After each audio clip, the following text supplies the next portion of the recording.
Walami kodi ekamonda chak injili wagoero kamano nika chiber ruoth. Wach madwa yalo mari anan jatichni jowinjo be jogi itim oniri badi igwedho wach e nying Yesu Nazareth. Amen. Chunya ogone Nyasachwa erokamano. Yiena ka ok aketho kinde momiya sani mondo wasom kodi muma mar ngech par kod auchiel e wang'e.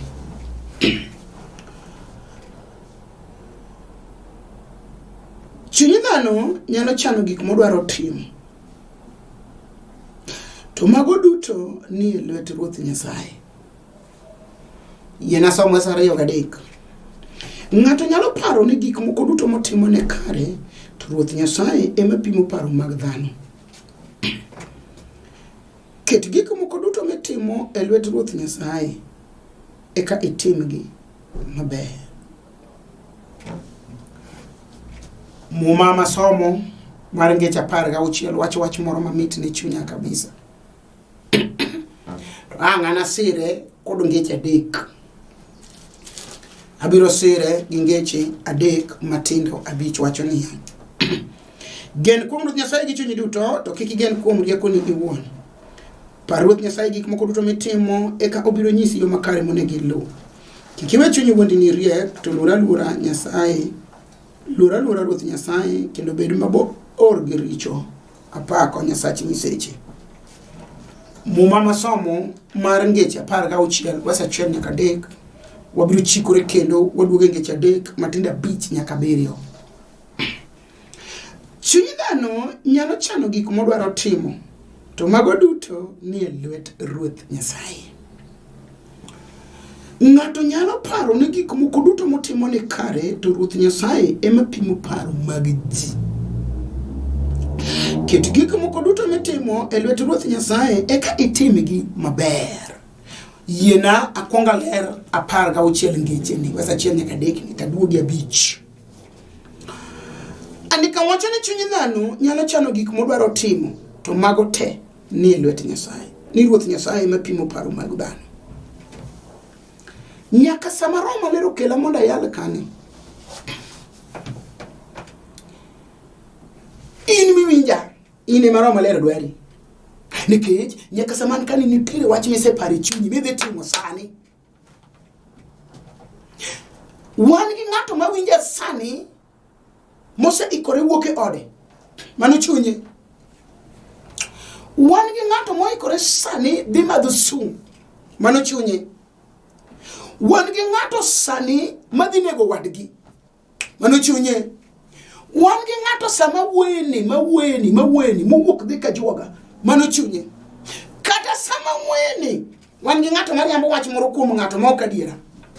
Bende nyaka sama weni an gi ng'ama ok dwar ng'ato ma chunye otamore ni ng'ane ok amosi, ng'ane ok dwar kendo ka nene to yel mach. Mano chunye. Muma wacho ni chuny dhano nyalo chano gik modwaro timo, to mago duto ni e lwet Ruoth Nyasaye. Koro adwa ni pachi elre, pachi chiew. Gimoro amora midwaro mondo itim, nyaka mago mitime mudho mandiwa, gigo ni e lwet Nyasaye. Nyaka mitime botanda ni kinindo gotieno, mago ni e lwet Nyasaye. Nyaka kaki olo piyo mondo ji okal, mago ni e lwet Nyasaye. Nyaka kaki ba agwalo motho gi gwena bamba, mago ni e lwet Nyasaye. Andika wacho ni chuny dhano nyalo chano gik modwaro timo, to mago duto ni e lwet Nyasaye. Koro ane kamone el pachi ni gik mitimo go onge ma Nyasaye kia. Mago ni e lwet Nyasaye A to Z, chakre achiel nyaka giko. Mago ni e lwet Nyasaye. Koro gimoro moro midwa timo nyaka ing'e. Nikech ondike Muma mokadhi somo mawacho niya, jaricho wache chunye kama tut ni Nyasaye ok nena kendo onge gima biro timona. To wane ka mondo wuo kod ng'ato ma chunye paro gik maricho kata ma chunye paro gik maber. Wane ng'ato mogo oparo sani no dhi loso gorofa ber ndi, kata kamano mago ni e lwet Nyasaye. Wan gi ng'ato moseiko pesa ne dwa dhi ng'iewo gari malich, gari mayire tento iye ng'ich longo kech mano dongruok to kata kamano mago nie lwet Nyasaye. Bende wan gi ng'ato masema wueni owacho ni ng'ane madogero kidi okoninde longo mago nie lwet Nyasaye nikech ndiko wacho ni ng'ato nyalo chuny dhano nyalo chano gik modwaro timo to mago te nie lwet Nyasaye. Nyaka kawuono mawuoyo kani wan gi ng'ato maja chielo romo ka chielo to wuok mondo dhi olok ne ng'ama chielo ndiko wacho ni mago te nie lwet Nyasaye. Wan ka gi ng'ato ma chunye paro mondo dhi oyany ng'ato yany mago te nie lwet Nyasaye. Ng'ato nyalo paro ni gik moko duto motimo ne kare to Ruoth Nyasaye mapimo paro mag ji.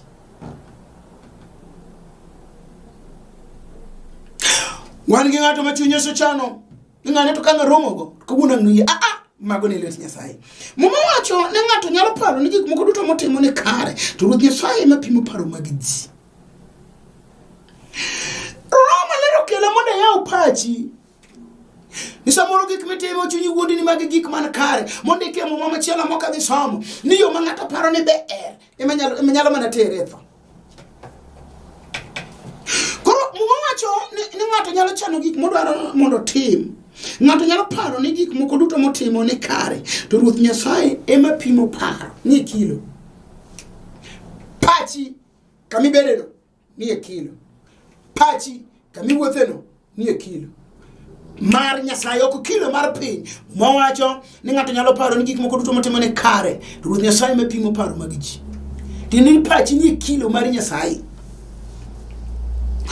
Nyaka kamine ni pare no kamine ni bete piny mimako wigi lweti ari paro no ne Nyasaye oketo pachi ne kilo.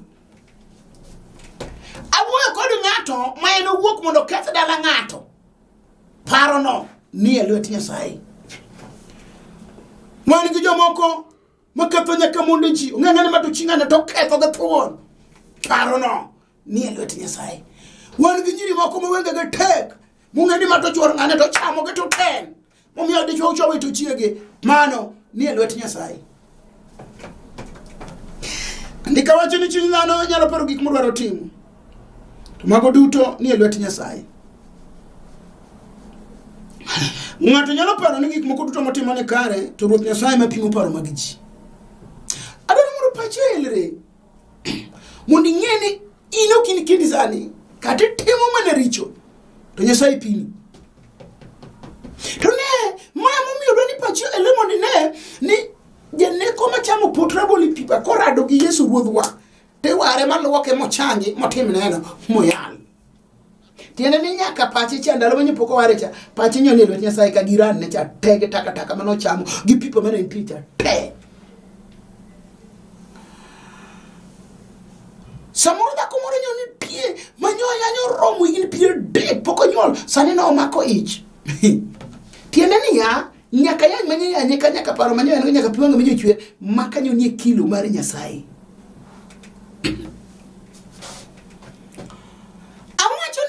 Chunje mago kora mago chwali medonjo go mondo keth go ka ng'ato gi miriambo mago ni lwet Nyasaye ondiki. Koro winji wach muwinji ti mawacho ni ket gik moko te mitimo e lwet Nyasaye e ka gini dhi maber. Koro wach ka wach ma chunyi paro mondo tim wan ka mondo waketi e lwet Nyasaye. Koda nyidwaro mana visa to yoro visa lal ok ne ti gima ne nyiso ne dhi yoro visa kete lwet Nyasaye mondo yud visa nino kendo ok no kal dwe kapok yudo visa. Koda nyima na passport to corruption omoko idwaro kuomi kata pesa winji ket gine lwet Nyasaye idhi yude kata jachino yie kata dagi to sami se kete lwet Nyasaye gini dhi yudo. Awachana kata nyedwaro mana loan moro mondo chago ala itim go giri moro ibi chul pesa no mos to loan lo otirore gik miloso bagni abaga kete lwet Nyasaye idhi yudo pesa no idhi timo giricha male malo ongo.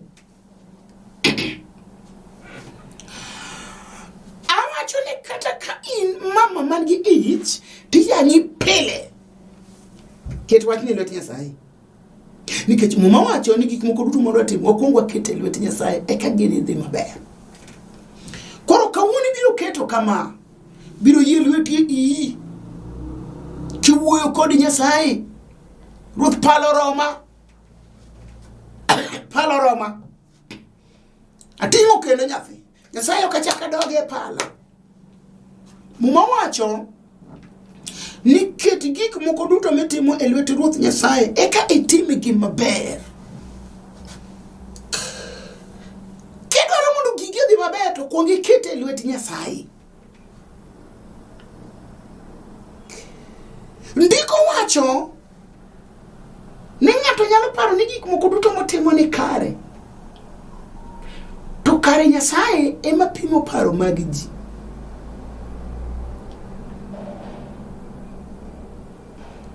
Chuny ng'ato nyalo chano gik modwaro mondo tim,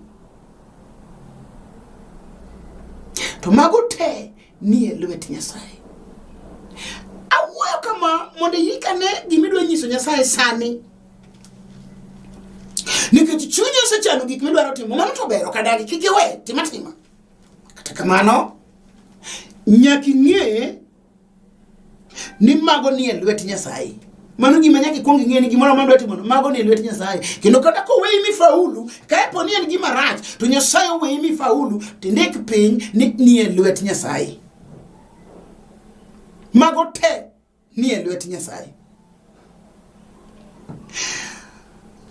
Paro ni gik mitimo go mane kare, to mago te Nyasaye mapimo paro marino. Ket gik moko duto mitimo e lwet Nyasaye eka gidhi maber. Yiena donjo ngeche adek matindo 5 nyaka 7. Gen kuom Ruoth Nyasaye gi chunyi duto, to kik igen kuom riekoni iwuon.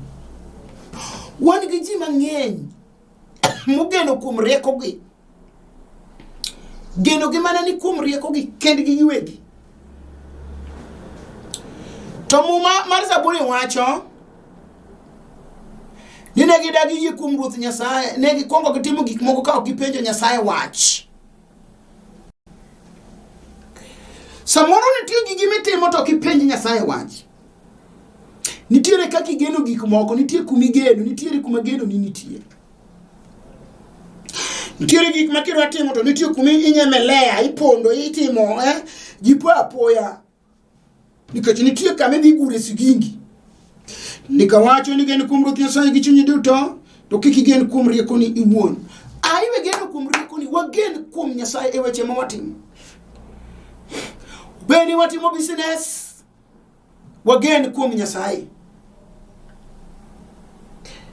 Beni ndiko wadonjo ofis, wagen kuom Nyasaye. Beni chunya dwaro gimoro to tamore pok wayudo, wagen kuom Nyasaye. Koda kani tiere jomoko magonwa siboi, to wagen kuom Nyasaye.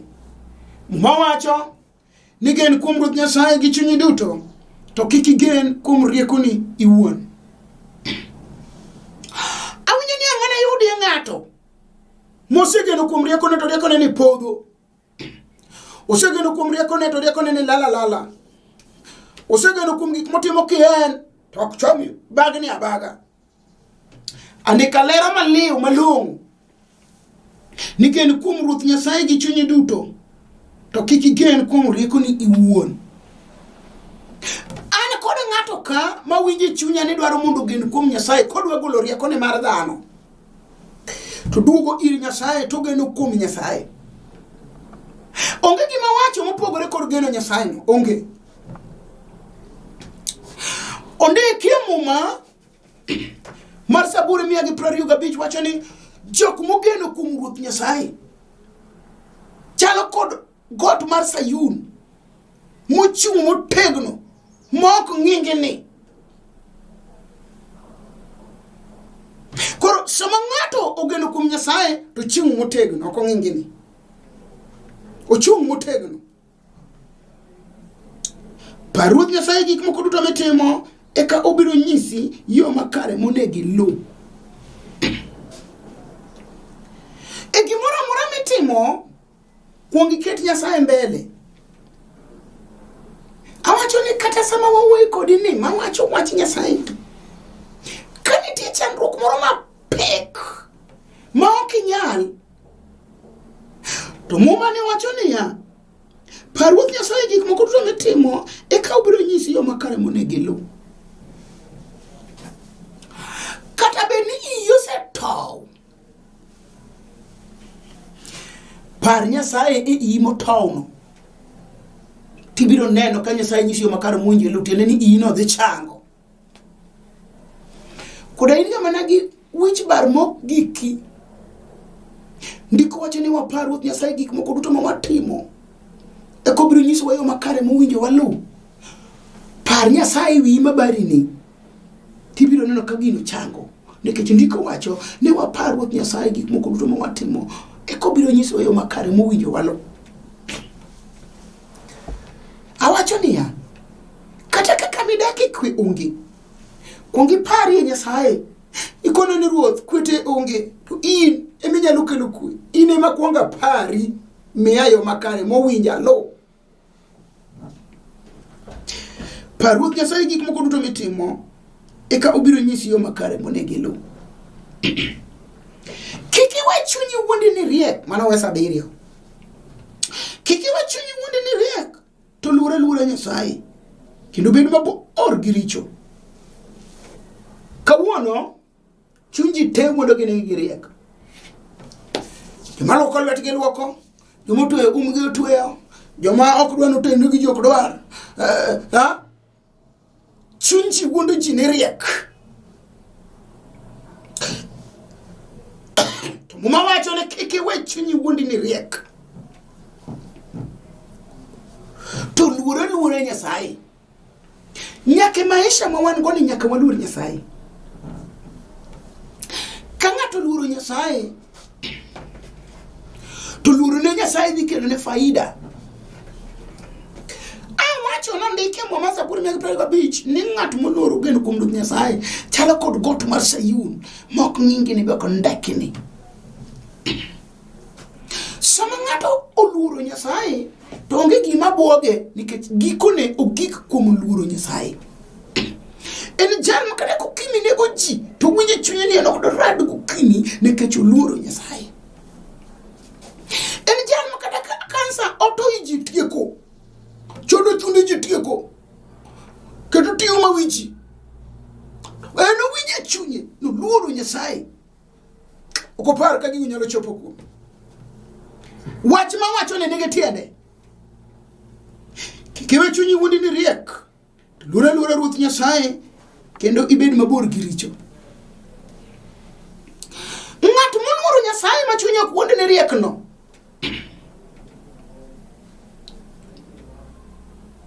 e kinde moko jal moro notimo na neno ne dichuo moro ne nigi doho kato wuok tho oko to duogo gi tuo nyach moro machon mar machwende mar Manila machon. Koduogo gi Manila machwende, to monde matindo tagni ok bed kode nikech gibiro yudo machwende. To chiegi maduong' nowar mopongero. Ang'o pongero to ber na kabisa. To kodhiri chiegi to nyiso, to chiegi wacho ne negi waruoga negi roho maler, an onge gima biro tima, bia wabedi kaka dhako gi dichuo. Muma wacho ni kik iwe chunyi wuondi ni riek, to luora Ruoth Nyasaye kendo bed mabor gi richo. Dichuo gi nobiro modak e od chiege ni magibede beda kawaida tu kaka mama gi baba. Kendo mama chane ok par ni jaodo no tuo no nyalo make. Nang'o? Nikech nowinjo kodak e ngima ma luoro Nyasaye kelo. Sama ng'ato dak e ngima ma luoro Nyasaye kelo, to gik moko ma nono ma yamo kelo moyumagi ok make, nikech odak e ngima ma luoro Nyasaye nitie. Ngima ma gik maricho ok chope, en ngima ma luoro Nyasaye kende modake. Sama ng'ato dak e ngima ma luoro Nyasaye nitie, to gik maricho mamako piny ok maki. Kama macha nodak gi chwore, nyaka ne chwore chango ka gini ok omake. Nang'o? Nikech nodak e ngima ma luoro Nyasaye nitie. Kik chunyi wuondi ni riek, to luora Ruoth Nyasaye kendo bed mabor gi richo. Chieng' Machielo brother moro wacho ni en kane dwa nyombo to nodonje lamo. Nosomo mubedo gi degree. Mochako tich ong'e mtoke. To ng'at mowar. To wacho ni kana dwaro mondo onyombi to koni Nyasaye no dhako moketho waroge. To donje lamo. E sama ne lamo to Nyasaye orene dhi e chokruok. To nyako manga mi kanye ni keti. No wuok e lamo tieko lamo. Oduoge chokruok. To ka chokruok orumo ji ochopo dhot ji mosore. Mano kawaida mar din mar aywagra apako Nyasaye nyiseche. Wach ma wacho ni ji duto maleme ywagro ng'e. Ni ka chokruok orumo do ji pako ruoth gele wati gina pako ruoth apako ruoth. Sama no dhi e chokruok ma chokruok orumo ji mosore no mosa ji to ko chopo kamoro. To romo gole lamo cha. Umoso nyako moro no pak ruoth. Wan kama moso roja ywagro to kono pak ruoth. Mane moswa. Kata amen. To sama ne pak ruoth gi nyako ni moso ji teto ko chopo kum nyako ni. To motera tera lwete kama. Mano ng'at moluoro Nyasaye. To Nyasaye owinjo karo wacho ni mane nyako magoli mondo bi mi mane mikendo. To wacho ni nikech no lamo ok no dwa ketho dwach Nyasaye. Ochako process mar arus. Kare nyako momiye momo manyaka ne nyuol pok no wuoyo. Okang'eyo ni nyathi manyako no ndikne barua kaka Yesu waro ji kato ka waro manda kia. Mano ok ochope kode. Koro chako weche mag arus. Mano luoro Nyasaye. Makata koro tek mochope tiende. Tek ma piny muonyi. Tek ma koro barore luoro Nyasaye. Chunyo kuonde ni riek. To kone ochako wacho bishop eko ni ing'ama longo mosomo matiyo ok nyal kawo mumo. Ni gima Nyasaye wacho kakan an Nyasaye mane wuoyo koda. Obedo ng'eyo na somo to mumo ne monen no miya ok awil. Uto report ni min gi wuono tame. Kike kawo mumo nyathiwa. Wachandre kodi nyathina ni mama e wach ni tutiya pogra kod wuonwa. Nyasaye ema nongwachona na wuoge lamo to nyako modhi omiya kure makendi to mae ma Nyasaye omiya Nyasaye nong'e maber nu chandru koda omiya momo ok na we jotende kanisa pastors otamore mochopo kama koro ji owe ok dwa donjo Jerusalem agone ruoth erokamano kik chunyi wuondi ni riek to luora ruoth Nyasaye kendo bed mabor kod richo. No chopo kama aruso chopo. Wach mano kelo ji arus. Hende gidwa neno ng'at malich ma ja pesa mosomo man gi gari kaka dwa timo arus gi momo mano miyo holo pok. Eno koni oko wil Nyasaye mano koni no ng'e maber ni en ochal kaka ochal no to miye momo ntige omi Nyasaye miye momo. Kik chunyi wuondi ni riek luora ruoth Nyasaye kendo bed mabor gi richo. Nikech dino wil dino donje richo. Mwachi ni bed mabor kod richo. Dino winj wacho nyuolne dino bed richo. Dino winj wach bishop dino bed richo. Bed mabor gi richo. Okatami ni kiki winj wach mangato pimuni. To bedani mabor gi richo. Bed gi roho machungo. Nitie roho manyalo chungo ni wach maber to marach. Wan gi roho manyalo chungo kaka lew Jaluo chungo rech. Jaluo ka chamo rech to bedo gi lewe. To lewe no nyise ni machogo ng'udhi to ma rech muony. Mane kaka roho maler mar Nyasaye tiyo. Onyalo chungo ni koni machogo tupa. To ma nyama muony. To roho no chungo ni mane ma Nyasaye dwaro. To chieng' ma kore time rus. Pastas obiro. To kuongo ketne wuoi. Okungo ketne nyako. Kawuoyi kone ni matere mar arus manyisero akodi kinde dhako gi dichuo. To kemiyo nyako mamumu apako rabi luoro Nyasaye kik chunyi wuondi ni riek to luoro Nyasaye kendo bed mabor gi richo. To kemiyo nyako cha mondo rwaki to Nyasaye ma ok dwar wich kuot. Nyasaye ma dwaro nyisre sane.